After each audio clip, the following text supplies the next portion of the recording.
Are you ready? It's time for Disturbin the Burbs.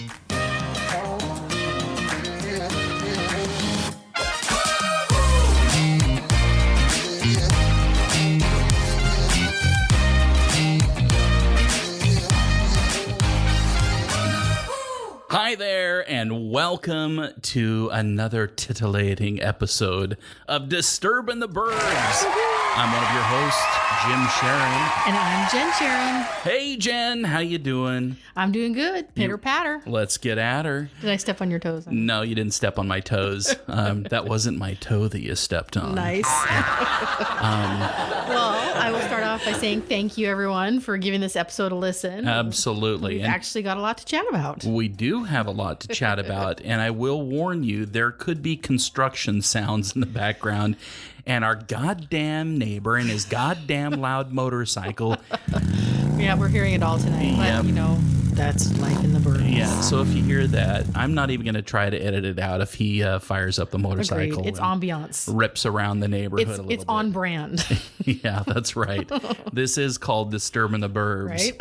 But anyway, I interrupted you, Jen. What were you going to say? I was just going to say, first up, we want to remind our listeners that we have a website. Oh, yeah. Yeah, you know, we forget about that. We forget to remind We don't always mention it. Yeah, but, yeah. We'd love to see traffic driven to disturbintheburbs.com, so give it a visit if you can. Sure. All our episodes are always stored there. Yeah. And plus there's a few behind the scenes photos and, you know, links to things we talk about. Yep. All the ways to get a hold of us are there at disturbintheburbs.com. Yep. There's some studio photos up there. There's some photos of Jen and I. We should update. We should add new. Yeah, we should add some new stuff. Yep.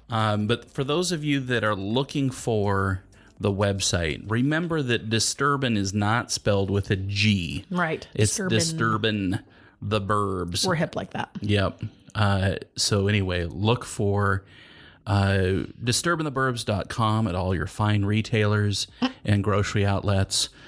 We are on the candy aisle. Right. And speaking of ways to get a hold of us, hey, we need to remind our users about our podcast hotline. Don't call them users, honey. Oh, did I say users? Call them listeners. Oh, I'm sorry. I don't want to be used. You have to understand, I'm in the creative industry. I know. And It's a crossover. Yep. And I'm always talking about users of our digital products. And User so sorry. experience. Yes. Our listeners, podcast hotline. Are we already off the rails? Okay, well, I see what you're doing over there. You're drinking your michelada. I am drinking. And I'm going to take a quick sip here of my... Would you like me to share about the hotline, honey? Sure, why don't you go ahead and do that while I'm enjoying my lovely beverage. That's right. You can call and leave us an anonymous voicemail. Call 206-800-6405 if you want to tell us a secret or suggest a topic we should talk about. Or if you want to be a random guest on our show, give us a call. You read that very nicely. Thanks. It was pleasant. We do want to hear from you. We'd love to hear if you have, like Jen was saying, if you have any secrets that you want to get off your chest, we would love to play those on air. Those are fun. Yep. Or if you have a topic that you want us to talk about, you haven't heard us talk about, or a movie you want to suggest that we watch, because we watch a shitload of movies, and that's half of what we talk about. Indeed. You know, definitely just call. We've got this number out there just living in the ether. It's 206-800-6405. It goes straight to voicemail. I will not be picking it up. I sure as hell know Jen's not going to be picking it up. And so you'll hear our lovely voices. I don't know how. Yeah. So well, it's an app. it's all Jim. Yeah. So anyway, visit our website, call our hotline, get a hold of us. We want to interact with you. Yeah, we'd love to hear from you. And if you want to, you know, hey, if you're a random listener and you want to be on the show, drop us a line. Jen and I have lots of goofy questions that we can ask our listeners if you're so inclined to be on the show. Totally. Or if you want to talk movies, we'd love to talk pop culture as TV well. shows, music. Yeah. It's all fun. Yeah. So since our last episode, we went to Mexico. We did. And if you listened to the last episode, we couldn't help but talk about it on and on and on and on. So We were about to go. yeah, we were just about to go, and we were all hyped up and excited. I think anybody that has been cooped up during the pandemic is really itching to get out of town somehow.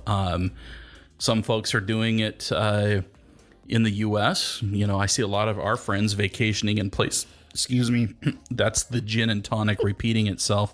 Nice. I see our friends. Any first trip that people are sharing on social media is exciting. I mean, Sure. regardless if it's in the States or abroad. I see a lot of people vacationing in Arizona.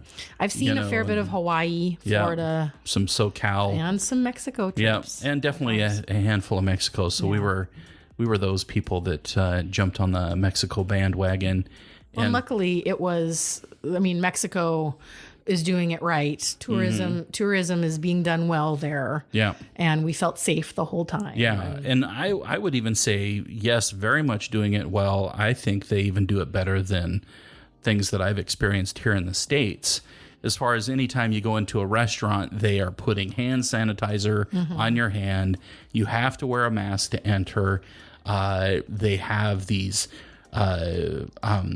foot pads that you kind of walk over, and supposedly they've got sanitizer on that to clean the soles of your shoes. And that's a step that I haven't seen Right. here. And they take your temperature. So, you know, most of the time when we go into restaurants here, it's practically you're walking in without your mask on, because as soon as you're sitting down, you're taking it off. Yeah. Nobody takes our temperature. Nobody's, It's easing off a little bit faster. Here. Yeah, definitely. So there's a reason why their COVID Their numbers. are way down. Yeah. So We should talk about what was so fun, though. yeah, definitely. That's why it says Mexico highlights on the outline here. We did visit 3 different areas in Mexico. This was a 12-day trip. Yeah. And so I think in the future, if we did it again, we could probably be happy with 1 to 2 places. Sure. Because it was a lot of moving. Yeah, it was a lot of moving around. We ended up doing laundry a couple of times. Yeah. But we visited Playa del Carmen. We visited Isla Mujeres. Yep. And, of course, wrapped up the trip in Cancun. And I'll say sort of Cancun, because it was that third location was a all-inclusive hotel, and we didn't leave the hotel. So Didn't leave it at all. Really didn't have see any reason Cancun. to. We kind of wanted to just It was a good way to wrap it up. chill out. And how would you rate flying internationally right now? Was it tolerable for you? Honestly, I didn't feel any differently about it than if we were flying to Disney World or something. I mean, it was a 6 to 7 hour flight. Right. So it wasn't hideously long. Right. And I mean, it was the conditions. How about the mask? I mean, did it bother you to wear a mask the whole? I'm a reluctant mask wearer. I have adapted to it. I found masks that worked for me. I don't want to dwell on masks. I fucking hate masks. And I managed it. I pulled it off my nose whenever I could. But I was conscientious about it. Right. I don't know if you've been watching the news a lot lately in different stories, different news agencies, but I have been amazed at how many travelers and how many folks that are taking flights have been kicked off because of bad behavior, getting these astronomical fines. I think I've seen somebody getting a $32,000 fine for, treating the flight attendants poorly and causing a ruckus on the plane. That's just something you don't do. Yeah, I mean, even on my worst day, I don't think I would do that. That's like, arguing with a police officer. It's just something that if you're smart, if you're you don't do it. Right. I think people get bold by being up in the air and thinking, what are you going to do? Or, I mean, have they not seen any movies? Apparently not. I think our flights were pretty pretty tame. Yep. The only thing that I did miss was the food and beverage service that normally takes place on a flight. Yeah. And it's not even just the alcohol, right? It's because if you're flying coach right now, at least for international flights, I don't know, I can't speak for... And it was Alaska Airlines. I know it might not be others. Yeah, they're not serving alcohol to coach passengers. You barely get one 8-ounce beverage. Yeah, there's a beverage service with the little cracker package, but you can't order from the little menu of anything. Yep. So that no cheese plate, no nothing. Yeah. So you've got to be prepared if you're going to fly. Bring your own. You got to bring your own shit. But don't bring your own little mini alcohol bottles, right? Because you'll get fined for that as well. Yeah. And we did not risk it. Just FYI. No, I figured we talked about it in depth. Yeah, we definitely talked about it, but I think we both figured that we weren't that desperate to drink that we could handle. Yeah, that was my not having a beverage for 6 or 7 hours. So, yeah, the flight wasn't too bad. So yeah. So for you,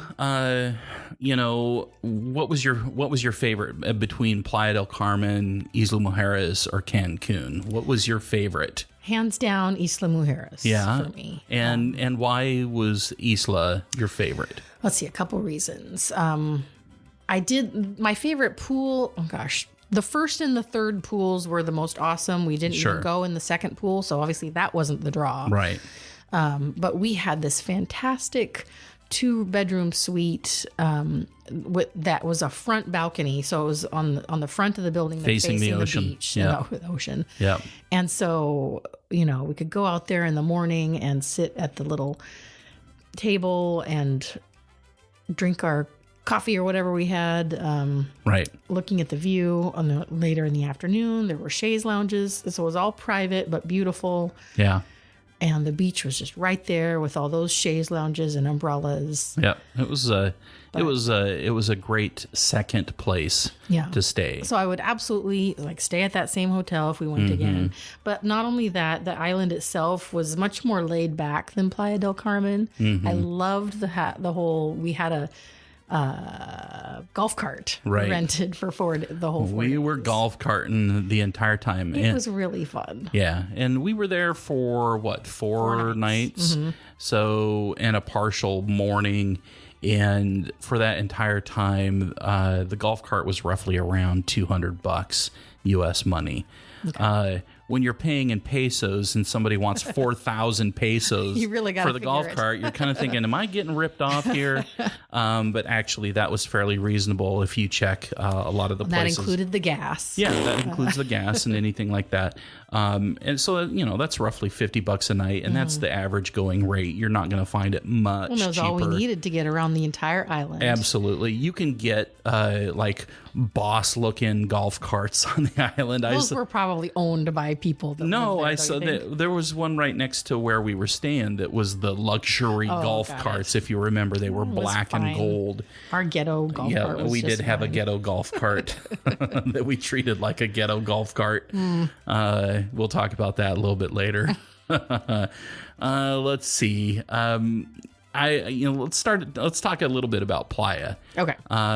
Because I want to give our listeners kind of the rundown on our experience in Playa. Okay. We stayed at this kind of, I guess it would be called a timeshare kind of condo residences building called El Faro. There was a front desk though that ran the whole. And there was somebody there 24 hours a day. But what that means is you are renting a place that somebody owns. It's not a hotel room. There's no daily, no one's service. No one's bringing us towels every day. Right. It's just a rental. And so it was nice. Full kitchen. Yep, full which kitchen. We did not use. 2 bedrooms. It had a nice little deck on it, but the big plus for me of that place was definitely the pool. Right. I spent so much time. We took a lot of advantage, and that was where we stayed the longest, 5 nights. Right. And we were in that pool and poolside every day. Every day. And Playa is normally known for their beaches. And any video that you watch on Playa del Carmen on YouTube, they're usually showcasing people walking up and down the beaches and how nice they are. And that wasn't the case this time around. Okay. They'd been having wind, and there was all this seaweed that was washing up onto the beaches, and Translate they were ugly. very clearly unable to keep up with it. And they were out there trying to rake and with backhoes and loading up loads of it to take away. And it was just impossible. So there was very few people actually walking up and down the beach like you would normally expect. It's too bad right there at the beach, because you look out into the water and you've got all the beautiful shades of blue as they got farther out. So it's clearly just beautiful water. Yep. But right there at the shore, at the beach, it's like, I don't want to be here. Yep. But we were up, we had the lip of up onto our boardwalk and hotel, what am I saying? The pool area. Right. So we were up from it, and we didn't have to see the beach. We could just see the water. We could hear all the vendors and folks selling shit on the mango, mango, mango, mango.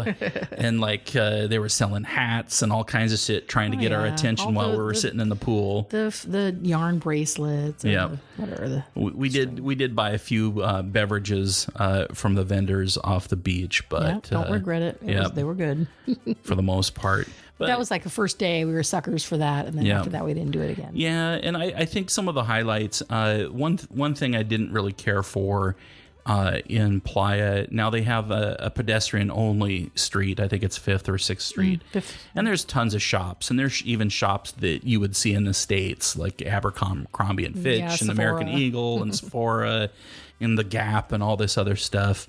But in the smaller little kind of local shops along the street, you're constantly being barraged by the vendors trying to pull you into either do a tequila tasting or check out their crappy little tourist, or all the restaurants were trying to show their menus. Right. And I understand that, but man, it gets overwhelming after a while, and it just kind of kept me away from walking up and down the street most of the time. One thing I did notice about Playa, which I've been told hasn't always been this way, but there's definitely a club scene there. And when we first pulled into Playa that first night, and you just hear the bass of several clubs. It was intense. Remember, there was this one intersection where there was 3 nightclubs on 3 of the 4 corners. Right. And all of them were playing their music, blasting it so loud. Okay. So and our hotel was just really closed, and we're like, okay, is this going to affect how we're able to sleep? And it didn't actually. It really didn't. Yeah. I mean, inside our room, our condo, we just really couldn't hear it unless something was open, the window was open or something. But that was interesting, and I think for somebody that's much younger than us, in their 20s and maybe into their 30s, might really enjoy. Oh, they would have Playa del Carmen. If you love going clubbing and dancing and all that kind of stuff, plenty of chances. There's a lot of that, and they look like fantastic clubs, all open air. With like rooftop decks and dance floors. Oh, yeah. All the lights, all the cool lighting. Yeah. Everything looked really cool. But for, a dude that's in his 50s and his wife that's not quite there yet, that was the last thing we'd want to do. Plus, we had Carter along with us, and I don't think he would have been too happy with us if we'd gone out clubbing. We did have some fun dinners, though, all of us. Yeah, we had fun dinners. One of the real low lights, and you're probably gonna. Should we even really talk about this? But briefly. But for Carter turned 16 while we were down there, and we wanted to make the day special. Yeah, of course. Wanted to make it really special, and so I'd gotten these tickets and to this water park called Ishkarat. It's Xcarat, and I think there's several different parks within this group. Oh, it's a huge complex. Yeah, it's a huge complex, and so I mean, it wasn't cheap. It was, I think it was over $100 per each, plus service fees and all that shit. So when it really kind of came down to it, with the transportation to and from, it was roughly around $400 for the 3 of us to get into this park. Well, with COVID and everything going on, they're being very, very careful at the park. And it was happened to be super windy that day. Yeah, that was what. And it was. the one big thing that Carter really wanted to do for his birthday was get into one of these high-speed boats that holds about 20 people, that goes out onto the ocean and does crazy turns and dips the boat under the water and pops up, and you get It's wet. it's like a theme park ride because you're all buckled in rows. You know, Right. Picture like what's the one that drops at The Disney Guardians of World. the Galaxy. Picture you're in a Guardians of the Galaxy car with all the rows of people, but Right. then put that in into a boat. Into a boat. And And so- getting whipped around quickly. It looked really cool. Yeah, looked a lot of fun. And that was one of those extra charges, and we were going to spring for it. Absolutely. And we got told at the last minute that it was not available because of the weather. Wah, wah, wah. God, it And that was really one of the main put a reasons huge we wanted to go. damper in the day, Yeah. Everybody got angry really quick. And then we went to see what else was available. And the only other really thing that we were interested in was this opportunity to put on one of these big, huge snuba helmets and go kind of diving Under the or water, swimming yeah. with the, I think they were stingrays, yeah, or manta rays or something like that. And so we did that, almost missed out on it because we were in the wrong place, enjoying some right. lovely beverages, Yeah. waiting for the show to start. not clear that they had moved the location. They'd moved the location, and so we had to hustle and get to that. And as it was, we ended up being first in line anyway. I was first. Jen was first, and she got to be the guinea pig and put the snuba Of course, helmet they had the guy that could sort of speak English that went through all the Right. what to expect beforehand, but it was still like okay. And so I'm in the head of the line, and we're stepping down the steps into the water, and all of a sudden they just cram this freaking heavy helmet onto my head, and that's when you go under the water because Sure. you can't hold it up. What do you think it is? Is it about 50 pounds? I mean, yeah. I mean, because it very, was very this heavy. scuba bubble thing, you know, Right. very Jetsons like. Yeah. And the water still can creep up from underneath. Yeah, you have to keep your head and shoulders kind of straight. You can't like lean over, or the water will start Yeah, to come in. can't tilt you your get head it back. really quickly. I mean, you have to Right. kind of just Yeah. get with the program. But it was interesting. I walked around right behind the diver guy, and Mm-hmm. he kept saying, thumbs up. Am I good? Yeah, I'm good. Yeah. And then they would swim around and kind of guide the stingrays over to you. The water was pretty filthy. So Yeah, it was very cloudy. So, there was that. And, but, that's what you got to expect. There was a ton of fish in there and the manta rays, and they're all pooping. So we're just walking around In a fish tank, in basically. a big poopy fish tank. I mean, it was cool to do that. Yeah. But I will say, what did I say right afterwards? Like, I now have a new most bizarre thing I've ever done Right. answer. Right. So, yeah, we did that. And then the lazy river thing was cool. Yeah, the lazy river, and that was kind of interesting. If I had to do it all over again, I'd do it differently. I did not get the flippers like you guys did. Right, the fins. The yeah. fins. I was in my flip flops. Yeah, except for now that we know that it's this big, long, I mean, it must have taken us at least half an hour to float that Right. thing. And it does not loop back to where we got in. It's Right. not a loop. It's like you get on here and you Yep. end way the hell down No, here. what I should have done is not bitched about how much the water shoes cost and let you and Carter just get water shoes, or all of us for that matter. Yes, well. And then, we wouldn't have had to worry about it. But then it Because was not a loop. It was a long ass lazy river.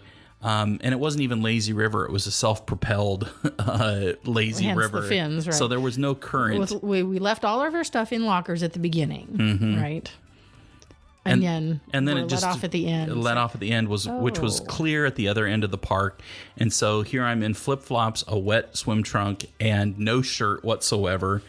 Walking. Yeah, but I'm being tortured barefoot, walking on these rough stones. Yeah, It and was hot.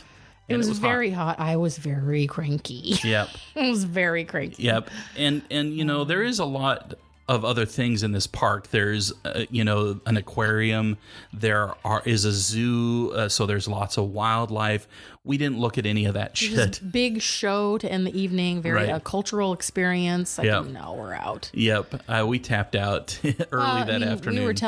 We told people that park kicked our asses. Yep. And it did. Yeah, it was hot. There was a ton of walking. We were unprepared for that. And so, Still mad at them. our big thing that we were trying to do something special for our son's 16th birthday was a bit of a bust. But we saved the day. We did save the day. We went back to the room. We kind of cooled down, cleaned up, hopped in the pool, took naps, and got the latest reservation that we could possibly get at this really cool restaurant called Alux. Yes. It's ALUX, and you can look up alux.com. One of our other friends on the trip that had been to Mexico multiple times suggested it. Yep. And so I looked into it, and yeah, for sure, this is a worthy experience. Yeah, it's pretty amazing. Some archaeologists,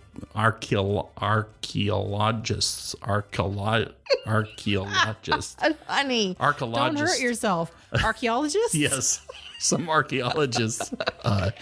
They had discovered these caves there in Playa del Carmen, and they go back like 14 kilometers. Yeah. So it's a We have to put the pictures that I took. a state-run, government-run type of facility. And they were allow this allowed. restaurant. Yeah, they were allowed to put a restaurant in there. And I thought it was just manufactured when we first went down yeah, there. me too. I just thought, Fake. okay, this is fake. This is because you see gunite on the walls and that sort of thing where they've made it smooth and look nice. Just in the dining area. Yep. Yeah. And we were sitting there really enjoying ourselves because the atmosphere is amazing. Oh, yeah. Literally. Cool lighting just everywhere. Yeah. And I think it was Carter who first noticed out of the corner of his eye. He was like, what was that? And he says, I swear I saw something fly over there. I think it was a bat. And I'm like, oh, is there a bird in here? And that was my first thought was, okay, did they bring that in here? Because I'm still thinking it's a fake cave, right? And then I saw a bat flying around, and then I think not much was the longer last than one. you finally saw a bat, and I'm like, okay, well maybe this is real, like a real cave, but I didn't know anything about it. It wasn't until towards the end of our meal that our server invited us to take a tour of the rest of the underground, The complex of caves. complex, I mean, we saw an underground river, and Yep. they took us into several different areas. And they showed us artifacts that the archaeologists Very good, honey. had found and left behind, so the restaurant could have a couple of artifacts of for them real. to show of things that they found. But there's like real ancient kind of Mayan artifacts that they've dug up. I think they mentioned the discovery of the caves was about 50 years ago, 1970 something. Okay. And yeah, besides the cool caves, the food was amazing. Yeah, the food was great. The drinks were great. Carter absolutely felt like the day was redeemed, and that's all that mattered to me. And plus, they gave him a kick-ass dessert with a firework on top of it, a sparkler type thing. But yeah, it was a great way to cap off the evening. 16th birthday, celebrated well. He felt good. We felt good. Yep. So I don't know. Other than that, eating and drinking, our friends did rent an Airbnb while they were there. And so there was a large part of the group that was staying at this house, and they did schedule a catered dinner at the house while we were in Playa del Carmen. So that was pretty fun. We dressed up that night. We did. As much as. And we did the exact same thing in Isla Mujeres. Isla Mujeres, where we did a catered dinner but it was called Dinnertainment. And It was way better. if you're ever on Isla Mujeres and you're ever wondering, and you've gotten an Airbnb, definitely do Dinnertainment. I'm trying to remember off the top of my head the name of the guy. The guy's name was Javi. Javi, But that's I right. don't remember their restaurant. No, that's the name of the restaurant is Javi's. Javi's. Yeah, so it's JA apostrophe VI Javi. Yeah, there's a accent in there. Okay. And so he has a restaurant. He is very much a philanthropist. He's helped a lot of people out, giving free meals He was a very cool guy. to folks Talking during about COVID. how they give back. Yeah, how they give back. And he was an excellent chef, an excellent singer, entertainer, yeah. told dad jokes left and right. So if you ever go to Isla, you're staying at a property and you want to have a catered dinner, it was definitely worth it. It was a lot of fun. Absolutely. Yeah. And he kind of reminded several of us of kind of Hispanic John Belushi. Oh. And just in kind of the way that he looked, not necessarily personality wise, but yeah, he was kind of looked like that. But that was kind of wrapping up Playa. Then we had to drive back up to Cancun, which is roughly about an hour. Yeah. Back north. And then we caught a 20-minute ferry across to the island of Isla Mujeres. And then we spent 4 nights there, and that was a lot of fun. Yep. As I've said, it was my favorite. I would say if you're thinking about going there, look up I believe it's pronounced Ixchel Hotel. It's IXCHEL. I don't think that translates into a Spanish word at all, so I don't know. Doesn't mean eggshells. Yeah, it doesn't mean eggshells. But I think we, from accommodations, we went good, better, best. Yeah. Would you agree with that? Yeah, Okay, absolutely. definitely. And it was definitely, like Jen was saying, it was amazing. It was a beautiful I felt room. like Lifestyles of the Rich and Famous, practically. I mean, if we'd had one of those penthouses Right. on the top floor that also had the roof decks, Right. that would have been pretty really boss. amazing. Maybe But next time. I would absolutely stay in our exact same room again. Yeah, would do that. And it was cool. It was very typical of what you would expect your experience to be in Mexico, where there was lots of chaise lounges on the beach with umbrellas and sand. And let me tell you, where you're staying on Isla is Playa Norte, which is the North Beach. And the sand is perfect. The sunsets are perfect. Yep. There's beautiful people everywhere, including us. Basically, I'm super grateful to have had the experience. Yeah, because that I've never one was done pretty anything amazing. like that before. Yeah, didn't hit that particular pool any of the days. It wasn't remarkable at all. But definitely spent time out in the ocean and walking on the beach. Yeah. Yeah, the sunsets are beautiful I there. swam in the ocean. Jen, I did that. And I think for me, where we were staying was very, very close to the pedestrian street, which is that lined was with really shops nice. and restaurants. So it was very, very close to kind of part of the nightlife scene, which is very small in Isla. Not anything like Playa del Carmen. No clubs necessarily, but there's Right. A lot of restaurants. a lot of restaurants that you have and I live went music. out to breakfast that one morning. at the had that Rooster. Awesome chai, Yep. chai frappuccino Yep. or frappe. Frappe.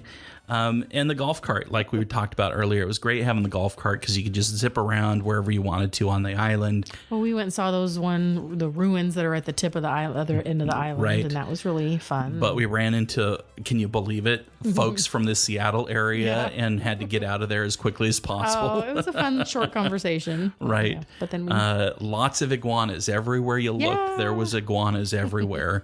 But we spent a little bit of time there. We didn't walk down to the ruins or anything, but we were kind of like, okay, there's that. not in that heat, man. Check. It was bad. Because I was more interested in going back to Oscar's, that little bar that we was found, along yeah. the street, Yeah. to what? Drink more margaritas. And Or micheladas. yeah, I think the highlight, though, of that particular trip was our friends Darren and Chris had chartered a catamaran for the 9 of us that were on this trip. Yeah. That normally holds like 30 people. And it was just the 9 of us, and it was awesome. Yeah, it was a lovely We had a afternoon. crew all to ourselves that were at our beck and call. I don't think for the entire 4 hours that my glass was empty. There was always something being poured into my glass, and they took us snorkeling. That's right. By the time I was nice and liquored up, they put a snorkel in my mouth and set me out in the ocean to swim. You didn't go snorkeling though, did you? I did. Oh, yeah, you did? I wasn't brave enough to go out when the whole group was going. I held back. Okay. And then once the other, Chris's aunt decided she was going to be brave and do it, I was like, oh, great. If she's going to do it, there's no way I can't do it. Right. So the last few of us kind of just stayed on the rope tow by the boat. So we didn't get to see all the cool stuff that you guys got to see. Okay. Well, what made you not want to go out there? Was it just kind of the unknown? I had planned to, but I just was feeling super self-conscious, I guess, and apprehensive. And okay, because you're a good swimmer. But honestly, I'm kind of glad that I stayed by the boat because I did not like, if I'd had because Chris's aunt had her own snorkel mask that she had bought, and it was like this Loki looking contraption, right? And the mask covered her whole face, so nothing in her mouth, and so she was secure in breathing the whole time. Whereas I know how to use a snorkel. I have done it before, but I got mouthfuls of salt water. Yeah, absolutely. I got mouthfuls of the very, very salty water, and so I don't know if I would have been really comfortable out where you guys were, where it was kind of like free form. Well, it was interesting because when we were out there was a natural current, and the diver that was out there, that part of the crew, obviously knew that there was a natural current, and he kept on reminding us just to follow him, to go where he was going, because I was not paying attention. I was off on my own, and I found it hard to catch up to where everybody else was. But once I did and followed him, he said, because he had a big, huge life donut, life preserver. Sure, and he said, just follow this. Right. Once I did that, then I was able to stay with everybody and Carter following this it. Natural current. Well, what was interesting was all of the fish that we were seeing down below. Yeah. And just tons of varieties. I saw they're puffer fish. We saw puffer fish. I saw the cowfish. If you've seen those at all, they look a lot like a puffer fish. Somebody had seen some barracudas, but I didn't see any of that. It was mainly just kind of like, saltwater fish that you would see in a big, huge I wish tank. I hadn't chickened out. And then in that area, they've just buried a ton of sculptures, and I mean, they don't even try to make it look like it was, Atlantis, under the sea. They've got hands, doing peace signs and all kinds of stuff under there for visual interest. And so we kind of swam around that stuff before we got back on the boat. But that was really fun. Yeah. So we spent 4 hours on that. It was a good day. Carter loved that. Yeah, so 3 hours going back towards Cancun, and then coming back, and then an hour just anchored off North Beach, where they just let us listen to music, drink, and swim. Yeah. We could see our hotel from where we were moored. And not without casualty. I think I was the only one that took a big slip and dive on the deck of the boat, bruised very slippery body and ego, but that was all right. I think the scabs are finally gone from that. Overall, it was very good. It was so much fun. It was a really good trip. One thing I do have to mention, I know we're going on and on and on and on about Mexico, but it was really fun. There was a place that one of our friends, they've been there before, and they wanted to go again. It's called the Soggy Peso. Yeah. And thumbs up. Yeah, I would. Little garage conversion bar. Yeah, it was definitely felt like it was somebody's house, and you were in their backyard. Definitely. And they'd converted a shed into the bar, which was really kind of cool. And they only cook one thing a day, and it just so happened the day we were there, it was a taco day. Yeah. And they were the best damn tacos of the trip. Yeah. Quite possibly some of the best tacos I've ever had. Notwithstanding your tacos, Jen. Thank you. but they were pretty damn good. And then they had a specialty drink there called the Painkiller, and I think it had some Malibu rum in it. It's very coconut, pineapple-y, yeah. kind of very frou-frou drink, which I only had one. Yeah, those were good. It was a lot of fun, and I was surprised. It was only 18 and older crowd, and so Carter was actually able to get away with hanging out with us there. Yeah. But it was very fun. I would highly suggest if you find yourself on Isla Mujeres, look for the Soggy Peso. Yeah. It's around. It's not on the main drag or anything like that. Yeah, you'll find it when you're driving around the island. Yep. And There's just watch for the hand-painted sign. it says Soggy Peso. It's pretty obvious. I mean, we found it on our own before they told us where to go. Yep. So. And then, of course, we wrap things up after Isla by going back to Cancun into one of those big, huge, fancy hotels called the Grand Fiesta Americana Coral Beach Hotel. That's quite a mouthful. Yes. And it was a beautiful, beautiful place. It was. The pool was simply amazing. It was huge.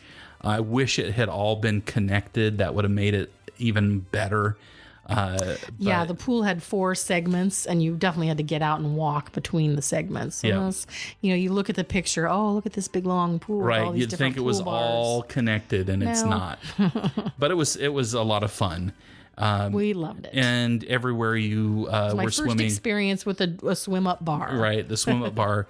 And the people that would be at that swim up bar for hours on end and yet not get out and go to the bathroom. But the pool was amazing. We met a ton of Americans there, met folks from the Pacific Northwest that gave me their name and number and said, come out on our boat. And so hopefully at some point I'll touch base with some of these folks that we met down there. Yeah, our new friends. And these last 2 nights at the all-inclusive were after we parted ways with the big group, by the way. Yeah, so they weren't this was long. just the 3 of us. Yeah. I would say probably the only disappointing thing about the whole experience there was the restaurants. Yeah. And the fancy one in particular. Yeah. Now we were sold this Italian restaurant on premise was supposed to be this, very, formal dress up Italian restaurant, but there was a casual up area, which I said I was not going to dress up to eat Italian food. And so we sat in the casual section, and it was the worst food ever. It really was. It was worse than Disneyland. Risotto should be creamy. It should not look like oatmeal. Right. And like gray oatmeal. My pasta was undercooked. There was just all kinds of wrongness with it. There really was. Carter ordered ravioli, and I think he got like 5 pieces of ravioli. Mm-hmm. And I was clearly dissatisfied with my experience and my meal. And then they made it awkward. They wouldn't just let us go. Yeah. They wanted feedback. Yeah, I told the server that I wasn't happy with the service or the food, and so he wanted me to talk to the manager, and I was like, no, just leave us alone. Yeah. And then the manager ended up following us down the hallway to this cafe that we're hanging out, trying to ask me why it was bad, and I was just like, leave me alone. Yeah. And I did say it was like cafeteria food. Totally. And I don't know. Well, if he's looking for feedback, and I say that's what it's like, c'est la vie. But when I realized as we left that hotel that just like within a very, very short cab ride, we could have been eating at Ruth Chris Steakhouse. Yeah, but that goes against the whole all-inclusive thing. I know. But had I known that and known what the experience was going to be at the restaurant, I probably would have said, screw it, I'm going to pay the extra money. We could have stayed at this hotel not all-inclusive. Right. Yeah, you can do that at any of them. Yeah. But anyway. Blah, blah, blah. Overall, fantastic time. Amazing It trip. was great to get back home, but bittersweet at the same time. We're still thinking about it, It obviously it's taken me a good week just to kind of come off of that high. Mm-hmm. I still like my tan. Yeah, we're still very, very tan. But there's just no place like home. It's what's that? It was a trip of a lifetime kind of trip. Well, I mean, yeah, but yes, it will be. We'll repeated. do it again next year. Maybe not for 12 days, but it was a great first experience. I'd never been to Mexico, so we should probably talk about other stuff. Probably the thing I missed most was our own bed. Yeah, I think we there's have a great just bed. nothing like your own bed, whether it's lumpy or not, or the mattress is well worn. I still get the best night of sleep with my own pillows and my own mattresses. And so, Yeah. I just had to get back to it, get back to work. Jen, what have you been doing? You've been doing some new things. I've got a new endeavor. I mean, I'm still doing Origami Owl, but it's, that's always been kind of a side venture time-wise.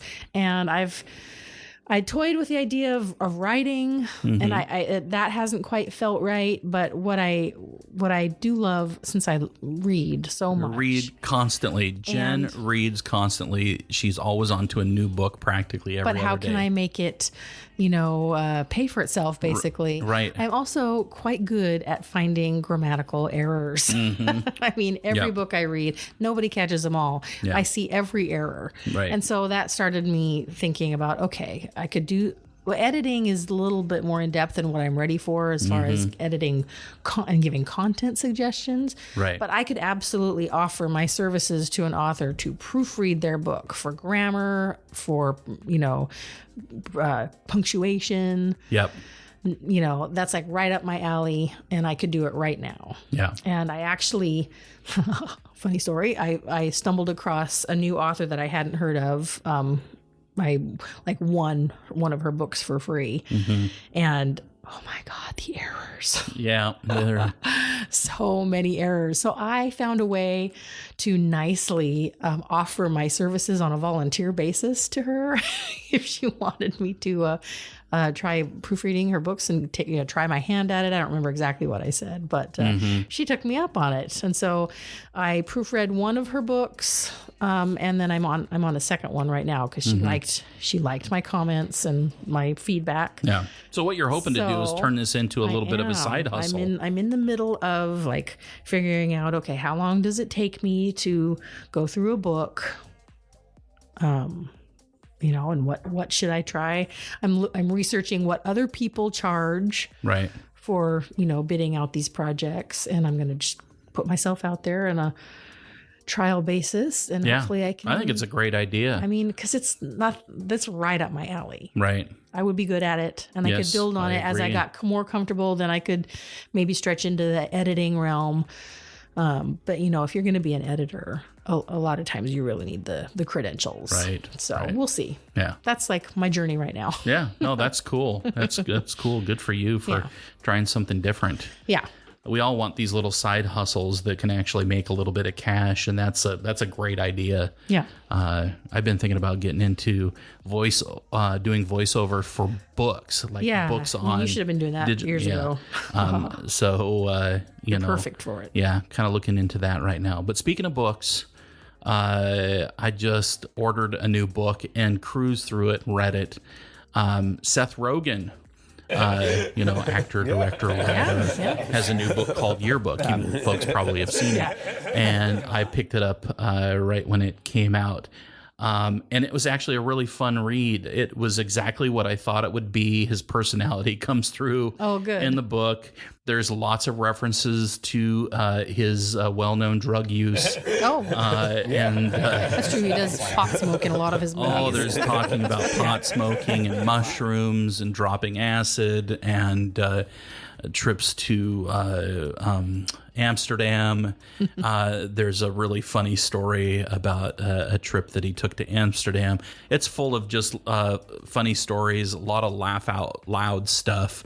So I highly suggest if you want something funny to read and you appreciate Seth Rogen and who he is and his sense of humor and the movies and stuff that he's been involved in, definitely pick up Yearbook. It's not a biography by any means, but it does talk about his youth a little bit and coming up through the industry and some just funny anecdotes along the way. I know you laughed out loud several times. It was reading it. So. And it was interesting because as I was reading it, I know he's younger than I am significantly, but he was a product of the 80s somehow. Yeah. and loves a lot of those kind of movies that I grew up with. Yeah. You know, obviously huge fan of Star Wars and a lot of this and that and the other things. I found there were some parallels that I could really easily identify with. Yeah. You know, the underdog in high school kind of mentality. But then he also has this huge love and appreciation of 80s movies, which obviously, you know, that's the era that I grew up in. Me too. And then he talks about several of those movies in his book, and it made me realize what kind of disservice that we were doing for Carter by not showing him these 80s movies. And so I made this humongous list. I don't know, how many movies do you think there's on there? There's at least 50? Yeah, probably around that. Yeah, 50 if not more of and I was kind of more like the comedy movies of the 80s that I was looking mostly at. Yeah. And I just realized the sheer magnitude of that decade, what it delivered. I know. And all the cool movies that you know, we grew up with. So it kind of made me think, hey, if we had to narrow it down to 5 movies, what would be your top 5? Right. And so we went through this exercise, and it wasn't easy. But Jen, why don't you go ahead and talk about your top 5 1980s movies playlist, and then I'll talk about mine. Okay. Which, interestingly enough, mine all fall between 84 and 86. Okay. All right. That's all right. So that was junior high years for me. So I'm not sure why, but interestingly enough, my first one was not on your list that you made up for Carter. Okay. Yeah. Right. Footloose. Kevin Bacon. Single most memorable movie of my junior high years, because I still, when I think of Footloose, I can take myself to, you know, North Shore Junior High, the courtyard at lunchtime, listening to those songs. Right. Who didn't own that cassette? Right. Kenny Loggins. Well, you gonna cut Footloose? Bow, bow, bow. Definitely my number one. Number 2, But what was it about Footloose that made you love it so much? I mean, because there's so many goddamn movies. I know. And this is number 1 on your list is Footloose. It is. It's the music and the dancing. Yeah. I mean, I wouldn't call it a musical because they're not singing their dialogue. Right. They just is a lot of music scenes where they're dancing, Yeah. and it's cool 80s music. Were you I drawn think to it stands Kevin the Bacon test at of all? time. Or Well, sure, he was definitely a heartthrob back then, but this was 7th grade for me, so a lot of it, and I was definitely a choir singer by then, so definitely into music, and Right. it was, it was a lot about the music for me. Right. Well, I definitely knew some parallels because I grew up in a very ultra religious, I thought the one song was "Dancing in the Streets." not dancing in the sheets. Yeah. Right. So I get the dancing is verboten, Oh, you do? aspect of, because growing up Adventist, I was bizarre experienced for me. that, and I had to sneak out to my first dance. Wow. So yes, I get that, and that's a worthy choice, you know. Yeah, stands to the test of time. yeah. And I watched it recently. So. Okay, so let's go on to number 2. Better Off Dead was my choice, but it was not easy. I could have easily put any other John Cusack movie in there. You know, The Sure Thing. Right. Oh my gosh, so many. Say anything. You know, Right, I mean, right. just so many. John Cusack was the god of the 80s movies. And I think Better Off Dead was funny. I think there's a part in it where it's there's a Van Halen song and some claymation, if I remember. Yeah. I don't remember exactly what it was about. I think it was like when he's working at a restaurant, Yeah. or somebody's working at a restaurant. It's been a while for me too. And there's some burgers dancing around in claymation, Yeah. and there's some Everybody Wants Some, I think. Everybody Wants Some. That's what it Everybody is. Wants Some. Yeah. But my favorite is there's a French foreign exchange student, right? yeah. And I think John Cusack falls in love with her, but he likes this other gal named Beth. I just Yeah. remember Beth. He spends the movie trying to get Beth back, in the meanwhile falling for this French exchange student girl. And then there was a neighbor kid that thought that he had the moves. Ricky and his mother, and she was actually the foreign exchange student was staying at their house. That's right. She kept having to And escape the them. mother was trying to set up her We have fat to make Carter watch nerd this. son. Yeah, it's pretty funny. And now that you say that, and then there was the Paperboy, right? I want my $2. I want my $2. So Epic, it is iconic Yeah. for sure. I think your next 3 movies on here are slightly more iconic. So My number 3 is Karate Kid. yeah, that one almost made my list. I was not a huge fangirl as far as, peeling the photos out of the magazines, the teen magazines, and putting them on my wall. Mm-hmm. I'd say I had 2 or 3 actors that I ever did that with. Mm-hmm. And one of them that my little junior high heart loved was You felt some warmth in your loins for little Ralph Macchio. And did he grow up into the stud muffin that you thought he would have? No, he didn't. Well, I know we've been watching Cobra Kai, but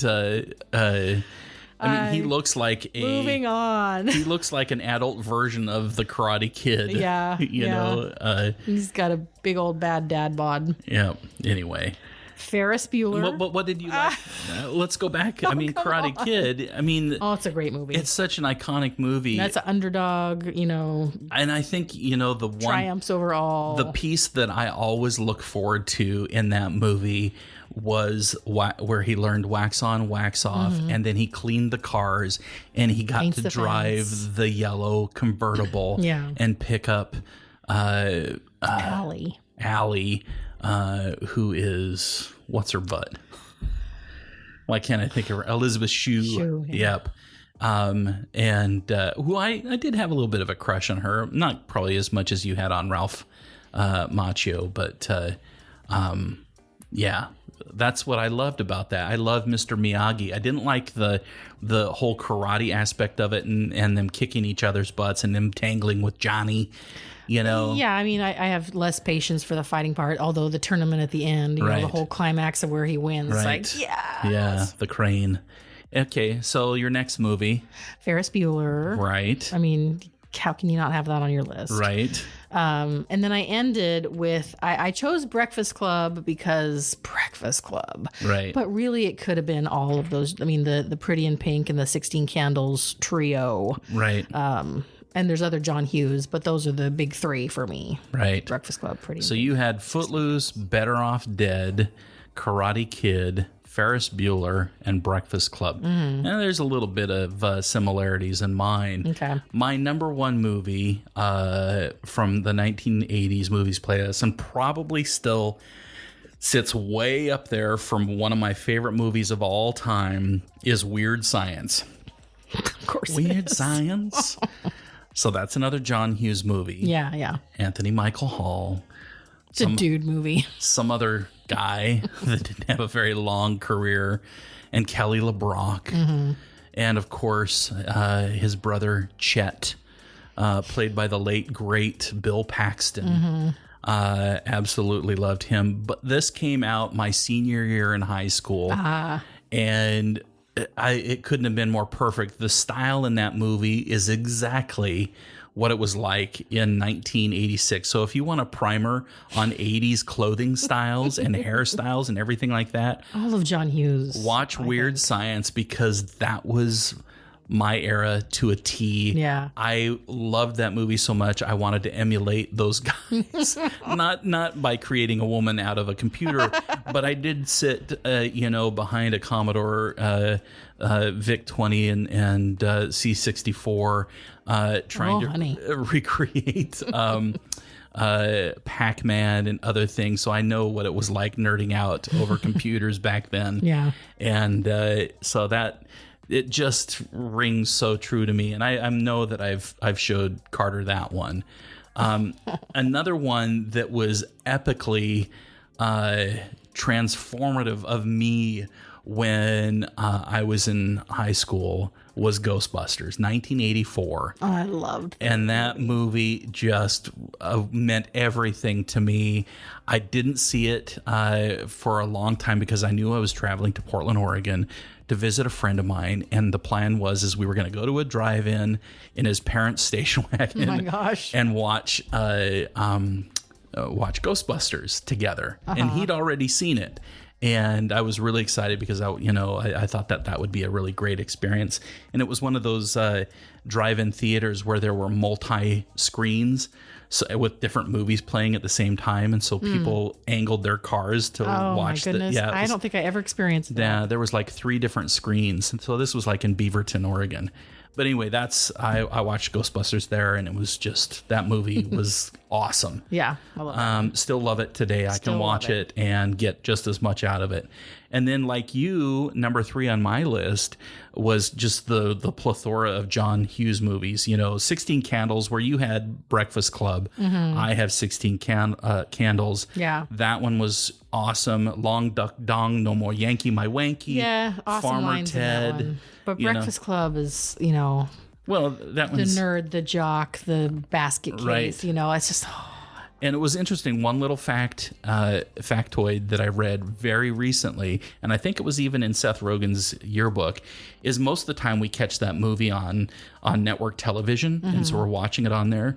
But if you go back and actually watch the movie on a streaming service and pay for it or whatever, you get all the swears? Well, no, they cut out a scene in the Breakfast Club on network television because they're doing drugs. They smoke pot at some point or do something, and they get high. Yeah. and so the context is lost in some of that if you're watching it on network television. So I'm going to have to go back, watch Breakfast Club unedited. To get the full effect. We make sure we show that version to Carter as well. I mean, I don't care that we show that version to Carter, but I definitely want to watch Better Off Dead. He needs to see high school drug use, so he knows what he's up for. Anyway, number 4 on my list, which was actually number 4 on your list, was Ferris Bueller's Day Off, which I absolutely loved. Wanted to be Ferris. Who didn't want to be Ferris? Unless you were a girl. Well, I mean, he's very charismatic. He's the perfect character. I mean, it's the perfect movie. It's a perfect story. Was definitely the perfect movie. It was so good. And Carter has seen that one. Yep, and it still rings true today, too. And then finally wrapping up my top 5. And this could easily have been the first one on my list as well, but it's Raiders of the Lost Ark. And that movie was huge. Yeah.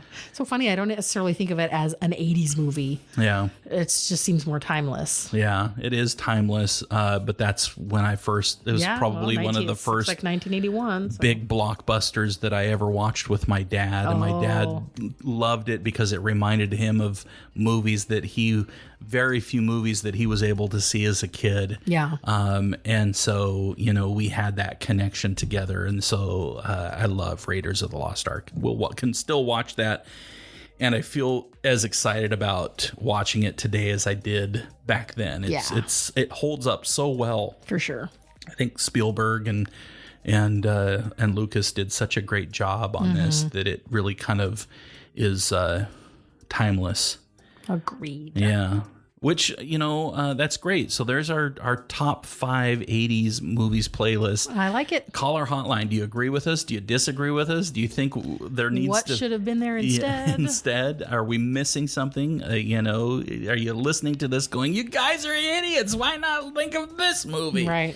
Let us know because we're always, I forgot about that one. Yep. Yeah. Okay. We do have a few movies that are shows and movies that we want to talk about for this We've got a watch episode's watch list. Yeah. And we're already at an hour here. Well, this is our last segment. Yeah. So. We can kind of cruise through this. On the top of the list is Tom Clancy's Without Remorse. Right. And what did you think about that one? I thought it was great. Okay. It's a movie. It's not a series. Right. But if you're a Tom Clancy fan and if you've enjoyed watching the Jack Ryan, right. So this is on Amazon Prime. Amazon Prime. Yeah. Yep. So look for that there if you're Amazon Prime members. And exactly, Jen mentioned if you've watched Michael B. Jordan. If you watch the Jack Ryan series, I definitely can't help but think that this might be a spinoff. It could potentially be a spinoff or just an introduction of the main character into a Jack Ryan series. Yeah, I would. I mean, I'd consider it more of a spoiler if you were a fan of the books, of Tom Clancy's books. We find out at the end of this movie who the main character of the movie becomes. I think we can safely say that. I I don't know. I mean, come on, let's be a spoiler. So here's a spoiler. Fast forward at 15 seconds. He's got one name throughout the movie, but he has to basically take on a new identity. Is it John Kelly? It's John Clark. Clark. That's what his name is revealed to at the end. At the end, his name becomes John Clark. Right. And John Clark is a very pivotal character in Tom Clancy novels. Right. And so I can see how in the future he could interact with the Jack Ryan series. Which we hope he does.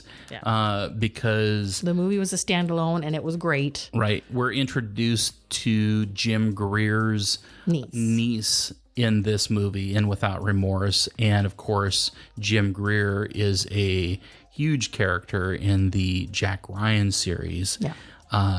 So if you haven't watched any of them and you love that kind of shit, what are you waiting for? Start with the first season of Jack Ryan. If there's any reason to subscribe to Amazon Prime, definitely do that for the Jack Ryan series and then this Tom Clancy's Without Remorse. And if for those of you that are not quite catching who Michael B. Jordan is, we know him from a character in Black Panther that was trying to actually take over being Black Panther from the guy that was currently Black Panther, and I can't remember what his name is, and he died recently. Anyway, and then Michael B. Jordan's a bit of a hottie. Yeah, and he was also in the Creed movies as the son of Creed, Apollo Creed. I think I didn't watch them, so I don't know. Whatever. Little side note here. Jamie Bell had a role in this movie as a CIA operative.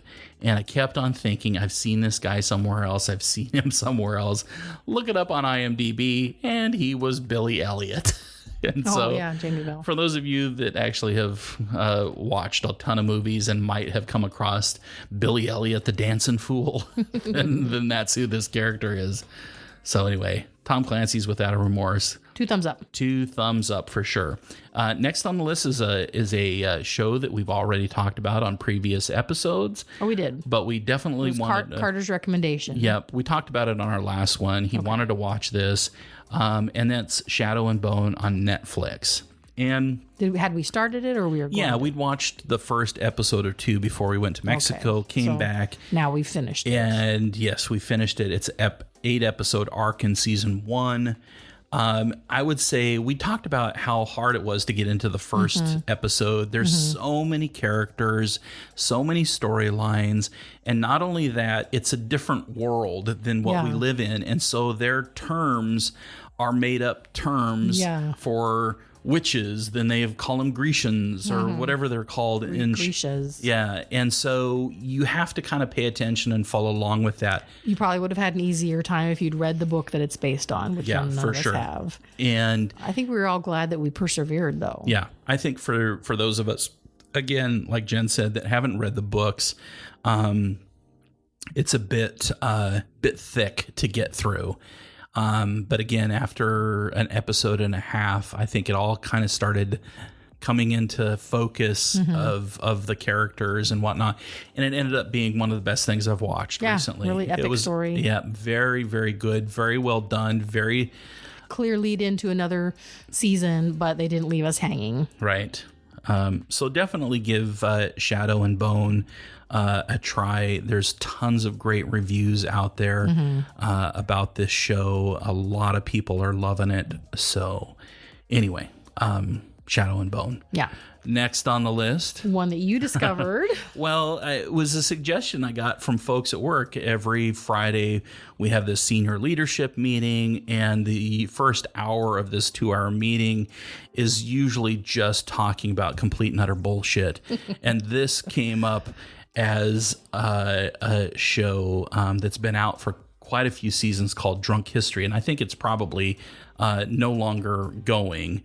So there's like 6 seasons. Yeah, right? yeah. There's like 6 seasons of it, and I think it might have been on Comedy Central first. Anyway, there's a guy. He's the creator of it, and the creator is, I think he's a comedian or an actor of some sort, and he's actively shown in the show, not only as an actor, but as a participant. And what he does is he taps his friends to get drunk with him. And I mean, they're literally getting drunk while filming, and then they describe key events in history while drinking. These people that agree to participate, they must have read up on whatever person they're talking about the biography of beforehand. So they've got the facts, and it's just how they choose to recount them back while drunk. Yes, that is hilarious, and it's very hilarious because they'll just go off on a tangent.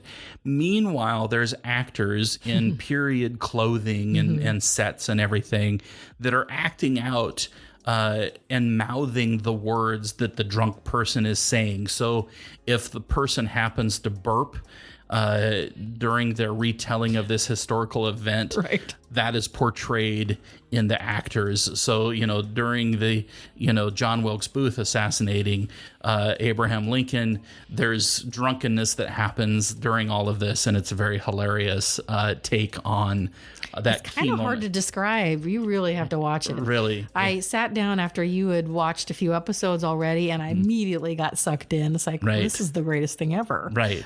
And it's, there's famous A-lister Hollywood types that are playing the actors. Yeah, Kristen Wiig plays Jack Black's in it. There's just a bunch of a ton of A-listers. Patty Hearst, right? Patty Hearst. So we're only in season 1, but they are talking. Each episode is based on a different city, and so they're talking about things that happened in the city. I can't remember who Jack Black. He played Elvis. Oh my gosh, I missed that one. It was when Elvis visited Richard Nixon in the White House to get his badge. If you've ever seen those folks of Elvis and Nixon in the White House. Oh my gosh. And he wanted this badge that gave him the ability to arrest anybody or pull anybody over or whatnot. Okay. Anyway, it's very, very funny. If you've never, I've seen the artwork for the show over the years. And, I had never even heard of it. And it's a happy discovery. Somewhat curious, but it just took, the instigator in the meeting that I had with the other leaders on my team. Thank you for your suggestion. Right. So we ended up watching Drunk History, and we'll go back to that one. Next on the list, Gremlins. Yep. And this was, so I had made this huge 80s list of movies, which I had included Gremlins, even though I knew that it probably wouldn't hold up and whatnot. And naturally, this is the first one that Carter picks. Exactly. This was the first movie that he decided. And so it partially held up. And I did ask Carter earlier today, how would he rate and review it? And he said it was funny, and I definitely enjoyed it. It was just confusing at times. And I said, what was confusing? Do you remember? And he said, the graphics didn't really bother me, but when the gremlins came out of their eggs and multiplied, it felt messy. Doesn't mean I didn't enjoy it, though. So messy meaning not clear what was happening. Clear what was necessarily happening. So anyway, I just wanted to toss in that we'd watch Gremlins with Carter. We're not recommending the movie at all. No. Just letting you folks know that this was something that we watched. This is our life. And it's a Christmas movie. So we had absolutely forgotten that aspect of it. Need to add that one to the Christmas movie watch list. Not. The next movie on the list here, I watched this solely because I read Seth Rogen's Yearbook. And I know this sounds like I'm promoting the book, but I'm not. But it caused me to... There's a whole chapter dedicated on the movie that they had created called The Interview. And this movie caused a lot of... what would you say, national political attention, because this movie is about a television personality going and interviewing Kim Jong-un in North Korea, and eventually he gets assassinated, and they blow him up, and hilarity ensues throughout the whole movie. But before it was even released, North Korea potentially had hacked Sony's servers and got to see a early version of the movie. I don't think you explained that that's how they had opinions. And they wrote a letter to the American government calling this movie terrorism and yada, yada, yada. And so Sony was all up in arms, saying that they weren't going to release this, or they wanted... and this was all in the news. Right. And, several years ago. Yeah, several years ago, while Obama was still president. Anyway, long story short, I think the Sony servers were hacked, if you remember that, when this happened. And there was a bunch of unsavory emails that got released to public, and a bunch of news agencies reprinted some of these unsavory emails that they had come across. And so anyways, just a big, huge hubbub. They weren't even going to release this in theaters, yada, yada, yada. So I had to watch the movie. And you watched it with me. What did you think? It was entertaining. Mm-hmm. Was that it? Yeah. James Franco's in it, who has, been dethroned. Hashtag Me Too. Seth Rogen has recently come out and said that he has no plans on ever working with James Franco again. So he's safely distancing himself from a sexual predator. Yeah. But anyway, I digress. We watched the interview. It was entertaining, and that was about where I'll leave it. Yeah, yeah. If you want to see funny things happening to Kim Jong-un, this could be the one. Yeah. Finally, and I can't believe this is how we're wrapping up the watch list. I know. Another Carter request. Oh, this show called Invincible, and no, this isn't the Mark Wahlberg movie of the same title. It's a cartoon series. It's new on Amazon Prime. Yes. And so Carter came down and says, hey, so excited. Hey, you guys want to watch this show called Invincible? And I'm like, okay, well, we love our son. We love spending time with it. Yep. Yeah, we'll give it a try. Jen called it Justice League, but with cursing. I called it a sweary Justice League. A sweary Justice League, but with cursing and lots of blood. It has all the bad words, yo. Yeah, all the bad words. Lots of just cartoon blood and violence, and it is graphic. It's pretty graphic. Graphic violence. Sure, but I mean, it's laughable. I mean, you're like, whoa. Then you realize it's a cartoon. Yeah.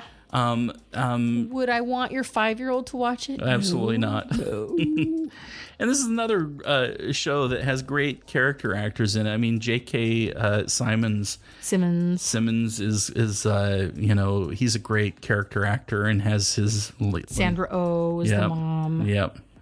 Zachary Quinto is one of the superheroes, the robot guy. Right. Yeah. Walking Dead fans, Stephen Yeun is Invincible. He plays the lead character. Clancy Brown, that's been around forever. He was the bad guy in Highlander. There can be only one.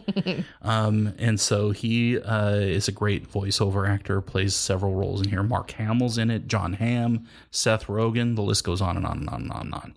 So it's interesting. Carter's loving it. Carter loves it. I dig it. I can, but as a family gathering around and having an experience of eating dinner and watching a movie together, this probably doesn't really fall into that category of family time. I read my book at the same time because I want to.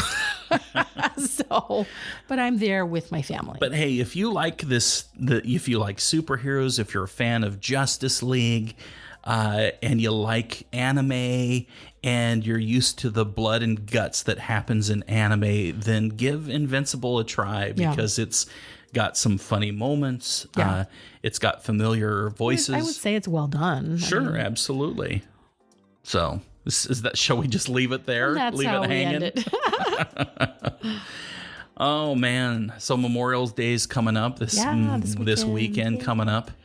We're not doing anything. We're doing jack shit because we kind of blew the load on Mexico. Yeah. And so, but it's going to be lovely. It's going to be beautiful weather and up here in the Pacific Northwest. Enjoy the heck out of our backyard. That's right. We're going to be grilling and doing yard work and just enjoying a long weekend. So, with that, thanks for listening to us ramble on and on and on about Mexico. Yes, we appreciate it. And, bearing with us, this will be the last time we talk about that particular trip to Mexico. Certainly. Absolutely. And I hope everybody that's listening in the United States anyway, I don't want to exclude our national listeners. We hope you have a great weekend. Yeah. But here in America, it's a wonderful holiday weekend here called Memorial Day. We get Monday off as a recognized holiday. Spend time with your families if you can. Yep. A lot of people go camping, a lot of backyard grilling happening. So we're just going to be doing that. So anyway, thanks for listening. Glad you tuned in. Be sure to check out our website at www.disturbintheburbs.com. Call our hotline for anything that you want to call us for at 206-800-6405. And we'll talk to you next time. Cheers. Thanks for chatting with me. Got your lovely beverage. Is it empty? It is empty. All right. Love you, Jen. Refill time. I love you too. All right. Bye, everybody.